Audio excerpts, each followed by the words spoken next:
نحمده ونصلي ونسلم على رسوله الكريم أما بعد فأعوذ بالله من الشيطان الرجيم بسم الله الرحمن الرحيم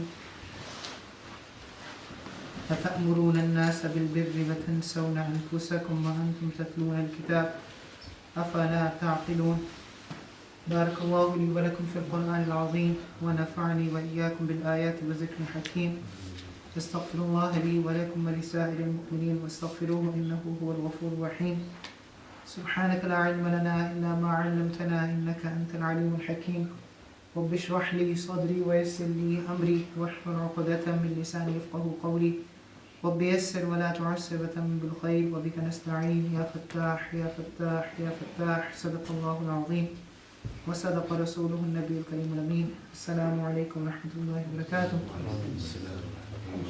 Alhamdulillah, it's a great blessing of Allah subhanahu wa ta'ala that He has given me and you the ability and tawfiq to participate in this gathering.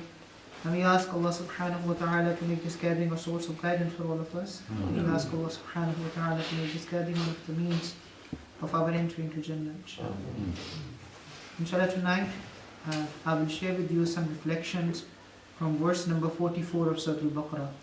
Just a couple of things that I want to share with you from this.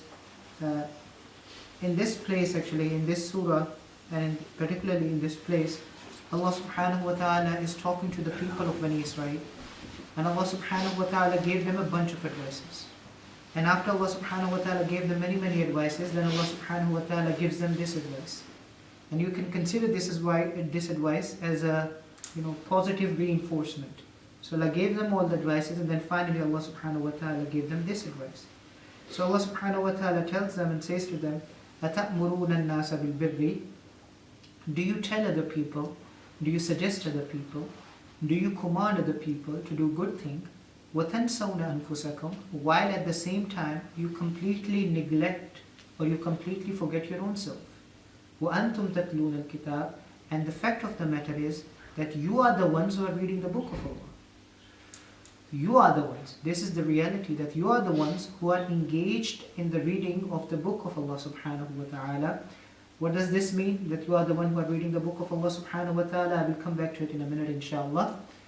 Let's complete the ayah first. أَفَلَا تَعْقِلُونَ. Why don't you think about it? Why don't you put your intellect to it? So basically what this ayah is saying is that you tell other people to do good things, but at the same time you forget your own self. And you don't do it yourself. So how can this be possible, that you tell other people to do good, but you are not doing it yourself? Now, let's try to dig a little bit deeper into this ayah.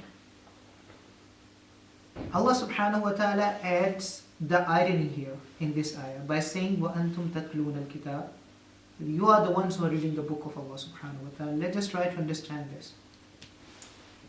When you read the book of Allah subhanahu wa ta'ala, it can be Torah. Back in the day it was Torah, now it's Quran. You read any book of Allah subhanahu wa ta'ala, and the only one you should be thinking about while you're reading the book of Allah subhanahu wa ta'ala is first and foremost your own self. First and foremost your own self. I should be thinking about myself when I'm reading the book of Allah subhanahu wa ta'ala. I should not be concerned about going into the book of Allah, finding some verses, and then using these verses as an ammunition against some group. I should not be concerned about going into the book of Allah subhanahu wa ta'ala, finding some verses and saying to myself, this will make a good speech. Or finding some verses and saying to myself, I can use this verse of the Quran, or these verses of the Quran to advise someone else. The first recipient of the book of Allah, or of the advice of the book of Allah subhanahu wa ta'ala, is yourself, is me. We are the first recipient, myself. I am the first recipient of the book of Allah subhanahu wa ta'ala, or the advice of the book of Allah subhanahu wa ta'ala. A lot of times I'm talking about my community, I'm talking about myself, I'm talking about the people that I know very well. So I try to give examples that are tangible. Alhamdulillah, I always take pride in the fact that the people here in our mosque, they love Quran. They love reading Quran, they want to know the tajweed of the Quran, they want to understand Quran. They always sit into these kinds of gatherings, Tafseer sessions, Seerah sessions. So they want to learn Quran, and I'm so proud of all of you. And alhamdulillah, because of you, Allah gives me these kinds of opportunities that I share these verses of the Quran. But there is this reality, and no offense to anyone, like I said, I am as guilty as all of you. Sometimes we recite the book of Allah, and we recite it with correct tajweed, with correct makharij, pronunciation. And then we read the book of Allah, and we study different verses of the Quran. We do all this kind of stuff. And the only reason why sometimes we even listen to a lecture, or we listen to a talk. And sometimes we only doing this because we want to write down a bunch of notes. And we want to write down a bunch of notes because we want to use them as our speech to someone else. That we will use all these points to advise someone else.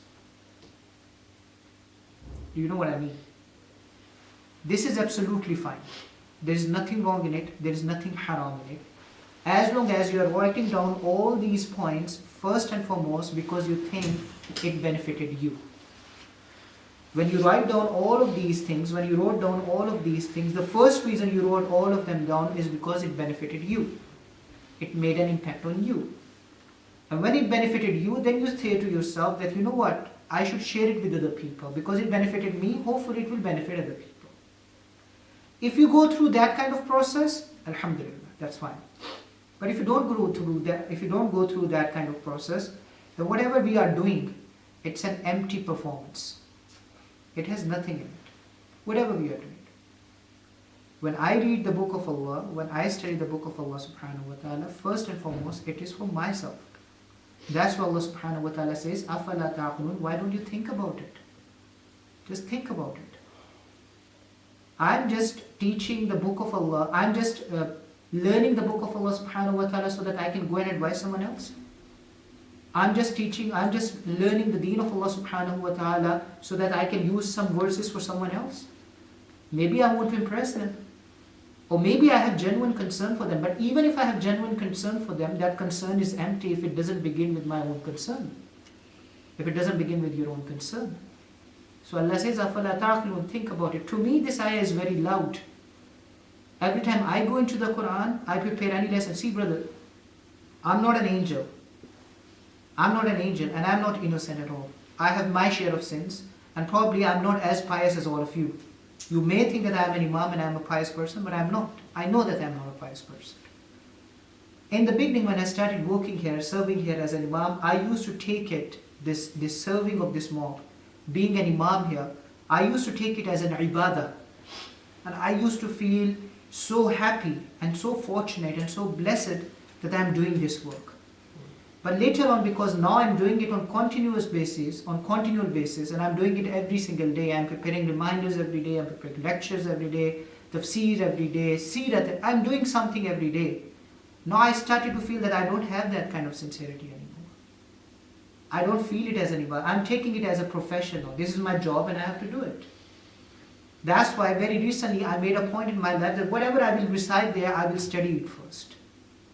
Whatever I will recite in my salah, I will study it first. Or whenever I study them in the Quran, this word rings in my head, and that's why I'm sharing it with you. أَفَلَا تَعْقِلُونَ. Why don't you think?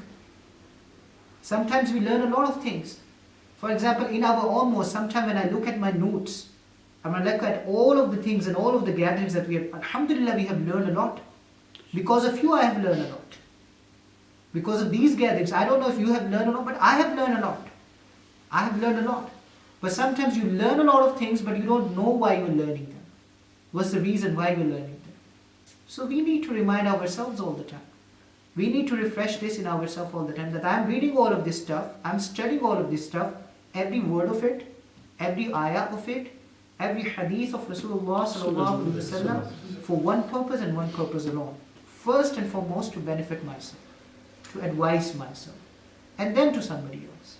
This is what Allah is saying, أَتَأْمُرُونَ النَّاسَ بِالْبِرِّ. You tell other people to do good things, and you forget about your own self. وَأَنْتُمْ تَتْلُونَ الْكِتَابَ. And you are the one who are reading the book of Allah. أَفَلَا تَعْقِلُونَ. Why don't you think? And just one last advice on this ayah. It's more like a reflection, but it's not about us as an individual. It's about us as a ummah, as a people, as a Muslim community. If we are very quick to judge other people, if we are very quick to judge other nations, other countries, entire culture, if we are very quick to judge them, and it's very easy for us to throw all of them under a bus and say, all of these people, they all are same. You know, all these Pakistanis, they all are same. All these Africans, they all are same.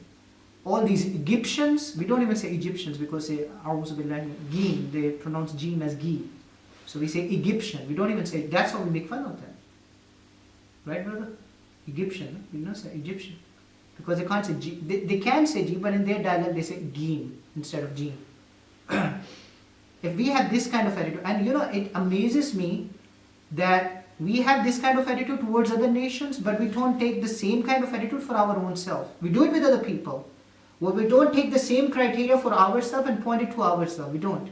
Actually, as a matter of fact, I have met many Muslim brothers and sisters, and when they talk about themselves, you know what they say? They say, we are bad because of the influence of kuffar. Because we are living in a society of kuffar. Our children go to these schools, that's why they have this bad influence. That's why they are bad people. You know, their negative influence hit us. So it's not our fault, it's their fault. You cannot blame other people for your own corruption. You cannot blame other people for the corruption of your children. You and I, the way we carry ourselves, we are responsible in front of Allah subhanahu wa ta'ala, the way we carry ourselves. On the day of judgment, you can't stand before Allah subhanahu wa ta'ala and point to other people and say, Ya Allah, you know, it's not my fault, it's their fault. They corrupted me. I was a nice man. I was good in my house. When I would go out, then they would corrupt me.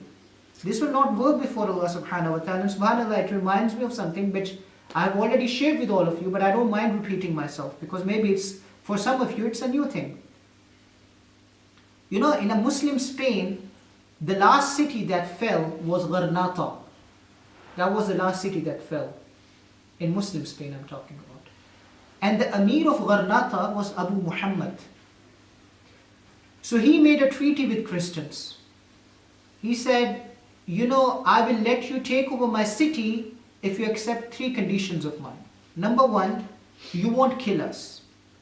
Number 2, you won't convert us forcefully. They were Muslims, so you won't convert us forcefully.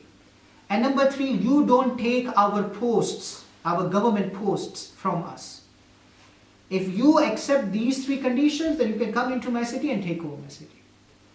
They agreed to this treaty, but the first thing they did, when they came into the city, the first thing they did is that they broke the treaty. And obviously it was quite obvious.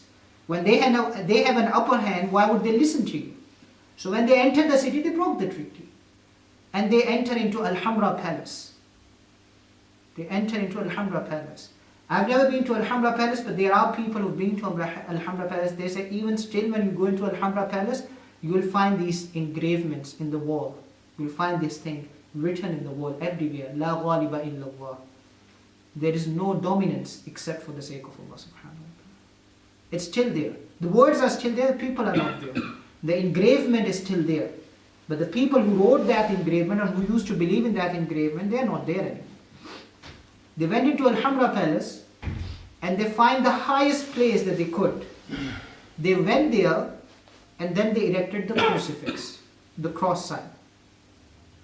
Abu Muhammad, when he saw this, he started crying. His mother was there. When he saw the cross sign on Al-Hamra Palace, he started crying. His mother was there. His mother rebuked him. And his mother said to him, why are you crying like a woman when you can't defend your city like a Muslim? Why are you crying like a woman? This is our state. We are always crying and whinging and complaining and blaming other people for our own faults.